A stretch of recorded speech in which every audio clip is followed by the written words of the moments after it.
So in section 4.5, we're going to look at the sine and cosine graphs and learn what those two look like, and then do some transformations to them to make them shift around, up or down, left or right, make them taller, or kind of space them out or push them together, all the different ways that we could manipulate a graph. All right, now technically sine and cosine graphs are considered parent functions, and parent function kind of implies that like we use this so often that you really want to memorize what these graphs look like, especially since we'll be using them a lot. So I could just say, well, here's what sine looks like and here's what cosine looks like, and just memorize it, but to try to tie them in the stuff that we've done to show you that you just haven't thought about using them in this ways, but you have actually used this stuff. I made a table over here. So let's say we wanted to find out what the sine graph looks like. My units here. Well, let's just plug in some unit circle values. Like I know the sine of 0 is 0. So that means its graph hits the point 0, 0.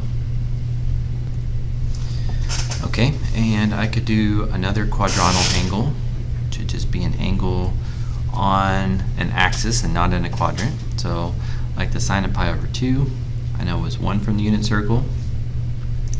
The sine of pi is 0 again. At 3 pi over 2, sine is -1. And then if I go back to 2 pi and 0 are coterminal. So if they're on the same spot on the unit circle, then they're going to have the same sine value. Now, you can plug in more points if you want to, but this is really enough for us to kind of see what our pattern is going to look like. So the graph is kind of like a wave. It goes up like this, goes down, down some more, and then back where it started. So that is one full cycle of the sine graph. Sometimes we refer to this as period. This is one full period of the graph. And so if I want more of the graph, like if I want to fill this out here, you can just imagine like copy and paste in this. So this point could move here, this point in the middle, this point is here, this point would move here, and you can just trace over a few points, and that's a little bit quicker than to make up a bunch of extra points. All right, so we can see it goes down to -1, up to +1. It goes through the origin, and it's got kind of a sine graph or a wave to it, and of course this graph continues in both directions, but we show 2 full periods. So a period is where you can see one full cycle, one full thing of its pattern. All right, so if we take the same approach to cosine, again, just pretending like I just don't remember it, although I have it memorized, I would just plug in some of the angles on the unit circle. So like 0 to 1. The cosine of pi over 2 is 0. The cosine of pi is -1. The cosine of 3 pi over 2 is 0. And then 2 pi is coterminal to 0. So the cosine of 2 pi is 1 again. Okay, and then we start to repeat our pattern. So again, you could plug in more points if you wanted to and look at the decimals and see where they fall. More points is never a bad thing, but it's enough to kind of show us the skeleton of this graph, and then it looks like that. Okay, so here is one period of the cosine graph. So if we copy this over, copy over the points,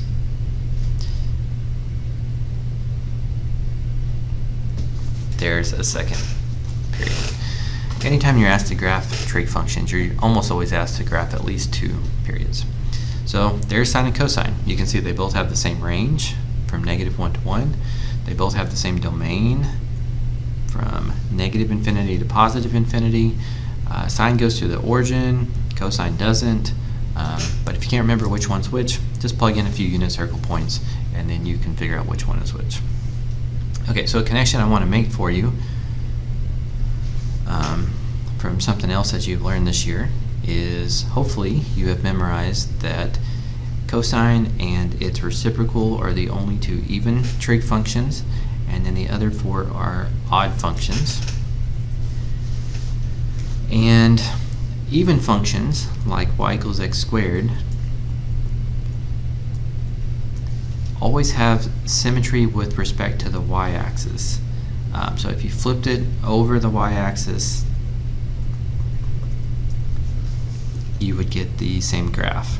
So notice cosine is an even function, and if I took this point and flipped it over, or if I took this point and flipped it over the y-axis, flip this point over the y-axis, flip this point over the y-axis, you can flip over all your points over the y-axis and get the other half of your graph. Okay? Whereas an odd function, like y equals x cubed, it is certainly not symmetric to the y-axis. It is what we call symmetric to the origin, which is the same as having a 180-degree rotation. So that means like you could turn your paper upside down and the graph stays the same.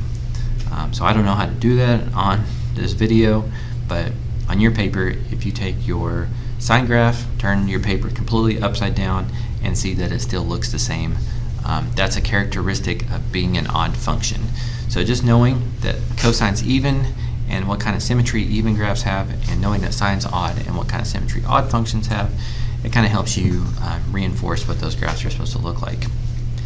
Okay, so those are the parent functions. Those are the basic functions that we want to start with, and then we are going to manipulate them some.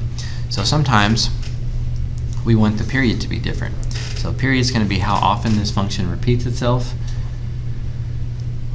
And so I mentioned this a minute ago, but if I started here with sine and I had to go to here to see the full pattern from 0 to 2 pi, means that its period is 2 pi. I have to look at 2 pi of space to see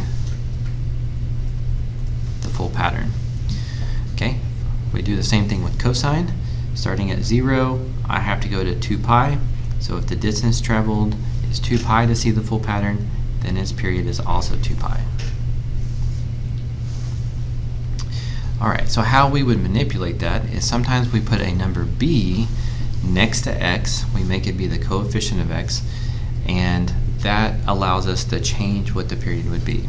So an example of that would be like y equals sine of 2x. Okay, so in this case, the coefficient of x would be b, and the formula to compute that is 2 pi over b. Okay, so 2 pi over 2, which would be pi. So if you wanted to graph this in your calculator, you would see that it would make that same pattern of, let's see, this is sine, so it would make the same pattern of going up, starting here, going up, down, down some more, and back to where it started, but instead of taking 2 pi of space, it would condense that same pattern into 1 pi of space. So changing the number in front of x is going to manipulate period, and so you'll need to know this formula that's highlighted there for that. Alright, we also like to manipulate how far up and down. Alright, so amplitude. Amplitude represents the half the distance between the max value of the graph and a min value of the graph. So sometimes people overlook that word, half that distance. And the formula for this, if we're manipulating it, is the absolute value of a, and a is going to be the number in front of the trig value, the coefficient of the trig value. So like in number 11 here, a is 3. So by changing that from a 1 to a 3, the absolute value of 3 is 3, so that would be its amplitude. Okay, so let's go ahead and compute these, and then we'll slide up and look at what amplitude is. We'll do a visual of that. So absolute value of a this time would be 4, so its amplitude is 4. And if the number out front is 1, the absolute value of 1 is 1, and if a is 1, absolute value of 1 is still 1. Okay, so let's look up here at our parent functions.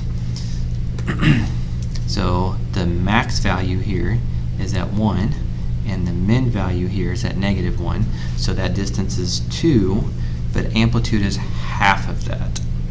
So that's why it has an amplitude of 1 if A is 1. So amplitude represents how far, like how tall your waves are going to be. Okay, same with this one. It has a max of 1 and a min of -1. So the distance between the min and the max is 2, and half of that distance is what amplitude measures. So sometimes if you have a graph, you can just look at it and calculate the amplitude, but if you have a function, you need to take the absolute value of A, and whereas A is the number in front of the trig function. Okay, another way we can manipulate a graph is something called phase shift, and this is if we want the graph to be moved left or right. And the formula to calculate how much it goes to the left or right is going to be C over B. So I'm going to highlight that because that's another one that you need to know. So just like in algebra, when you add to x, you might think that it goes to the right, but it actually goes to the left, and subtracting from x actually makes it go to the right. So what I'm referring to there is like when you learn what x squared looks like, and then you go back and say, okay, well, what if it was a x minus 3 squared? That transformation actually shifts it right 3. Okay, so this works the same way. If you add to the x value, it's going to go to the left, and if you subtract, like this one, it actually moves the graph to the right. So the c value is what you're going to be adding or subtracting to the x. So down here in number 17, this would be c. C is the number that's being added or subtracted to x. Okay, and we've talked about this as b, and that part is a, and in a second we'll need to know that part is d. So the sign tells you whether it's going right or left, and how much it's going right or left. You have to take this value c and divide it by this value b. Okay, vertical shift comes from the variable d. So you would, if it adds, that's how much you go up. Then if it subtracts, that's how much it's going to go down. All right, so let's look at this one as an example. I'm going to rewrite this part here. So when I'm given this equation, these are some of the stuff that I'm going to be asked about it. What does the graph look like? And specifically, like, what are these different parts going on here? All right, so amplitude comes from the absolute value of A. So as long as you know where A is, it's easy to compute. Absolute value of 3 is 3. And period will be 2 pi over b. So in this case, b is 2. 2 pi divided by 2 would give me pi. Phase shift, because this is subtract, means this is going to shift the graph to the right. And how much it shifts it to the right is c over b.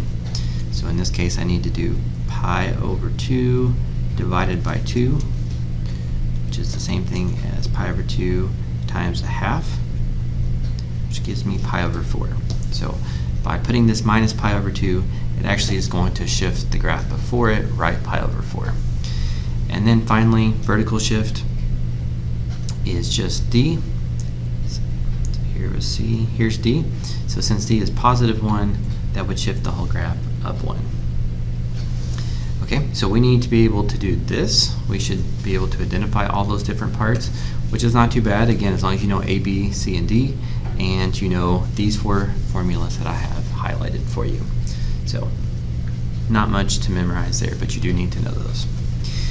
All right, and then what we will be building upon over the course of your practice, the bookwork, and we've got a practice worksheet for you on this one too, is that how would you graph something like this? So over a few steps, and again, this one's kind of hard, but I want you to see what the process is going to be so that you understand what you're building up towards by the end of your bookwork. All right, so when I look at this big mess in number 18, I say, all right, well, the parent function in all of that is the sine graph. So the sine graph says, make this 1 and this -1. Sine goes through the origin, because the sine of 0 is 0, and then it does this. And then I will copy it over here. So notice I can do that pretty quick. I can put it in the parent function pretty quick because I know what it looks like. But worst case is you have to slow down a little bit and you have to plug in a few values from the unit circle. Okay, and then I'm going to make one of these changes. So I'm going to say, well, by putting this 3 here, that's going to manipulate the period. So instead of going up to 1, it's going to go up to 3. And instead of going down to -1, it's going to go down to -3. Because you're basically multiplying everything by 3. So 0 times 3 is still 0. -1 times 3 is -3. 1 times 3 is 3. And you can see it makes the graph much taller.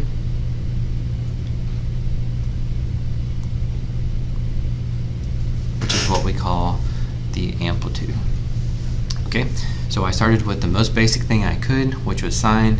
I made one small change like amplitude, and now I'm just going to keep going. I'm going to try to make a little bit further change as I go along.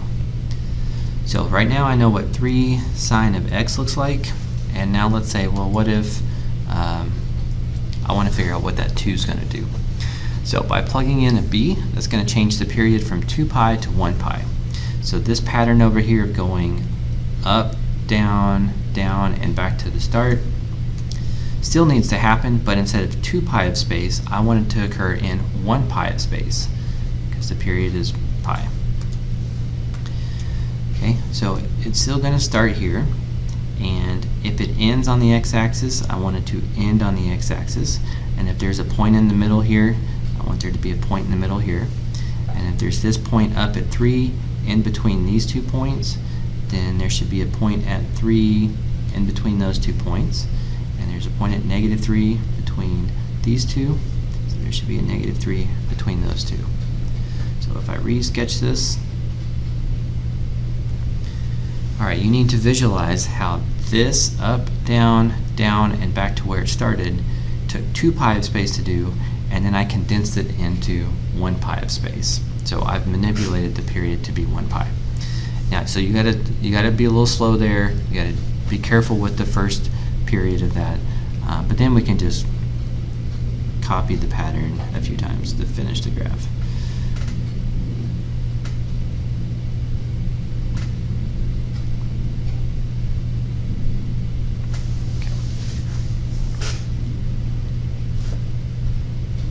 Okay, so one thing that you can do to check as well, if you're feeling kind of iffy as you work these questions, is your calculator can graph some of this stuff for you. You just have to be really careful on how you ask it to do that.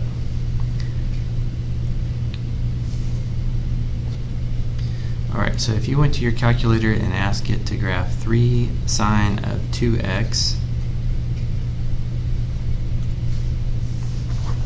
it's probably not going to look anywhere near right. So one thing to notice is I'm in degree mode, and we're doing this. If you think about our x-axis there, it is in radians. So by changing that to radians, it gets us a little bit closer to what we want it to look like. But still, notice all these tick marks on the x-axis. That's far too much for what we need. So to get your graph to look similar to the graphs that we'll be making, if you hit zoom at the top, option number 7 says zoom trig, and if you hit that, it changes it to the far left here is -2 pi and the far right is positive 2 pi. Actually, I say that. The newer calculators actually go a little bit further out, which I don't like, so I'm going to manually adjust this. Okay. So you can do that as a check to say, okay, so I've changed the amplitude to 3, and I changed the period to pi, and this is what the graph is now supposed to look like. So if we flip back to the notes, this looks like this. So we're on the right track still. Okay, So I started off with the parent function, I made the amplitude change, now I've made the period change, and now I've got 2 more changes to make. So I'm going to think about, I know what this looks like, but what if I put a minus pi over 2 on there? So by including a c value, now I'm saying I'm going to shift the graph right pi over 4, because how much it shifts right is c over b. Remember, we calculated that up here. And so I'm going to take every one of these points that I know about up at this graph, and I'm just going to shift it right pi over 4. Well, if 2 blocks makes up pi over 2, from here to here is pi over 2, then pi over 4 is 1 block. So this point that was at the origin, to shift it right pi over 4 is now right there. And then this point up here gets shifted right pi over 4. And shift this point right pi over 4. And this point. And that point. And you can just keep doing that until you've got 1 period. And then I don't know that I really need to look at the last graph anymore. I can just say, I know what the rest looks like because it's going to follow the same pattern.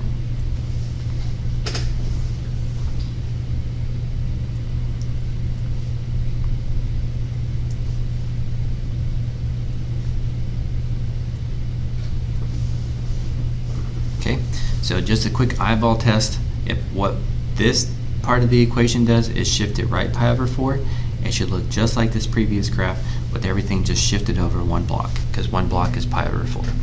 So again, if you wanted to check with the calculator, so we wouldn't give you a calculator on the quiz or anything because it just do it for you, but while you're learning, there's certainly nothing wrong with it if you can hit the buttons correctly.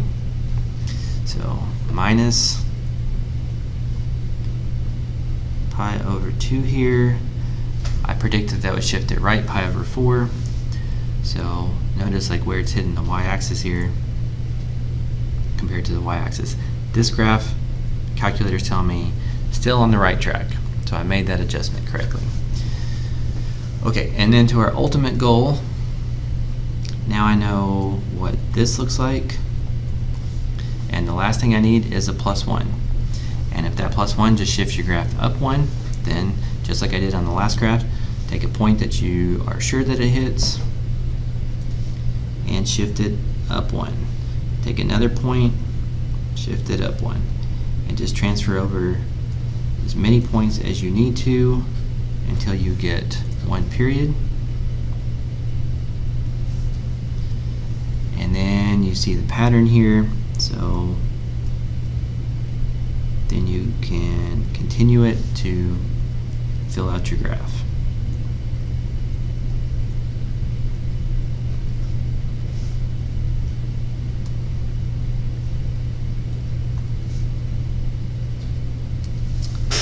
Okay, and I messed that up there. This went a little bit higher. There we go. Alright, so I've got all of that typed in on my graphs and my calculator, so now it's even easier to check. This +1, I predicted that that would shift the whole graph up 1,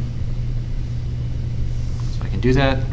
And then quick eyeball test, compare this to this, look the same, so we are in good shape here. We did that correctly.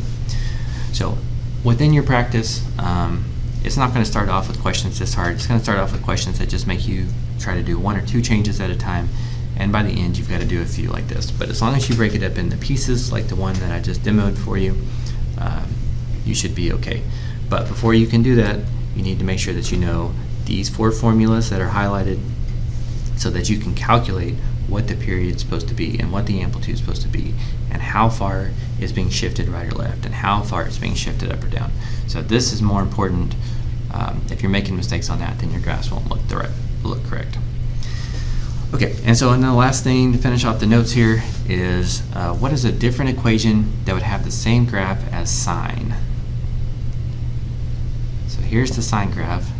A different equation that would give you the same graph.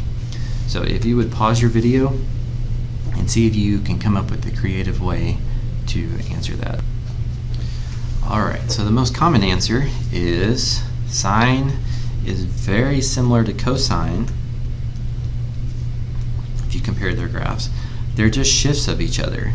So if you wanted the sine graph, you could actually start with the cosine graph and you could shift it right pi over 2, right? Because if I move this point to here, that would match up with that.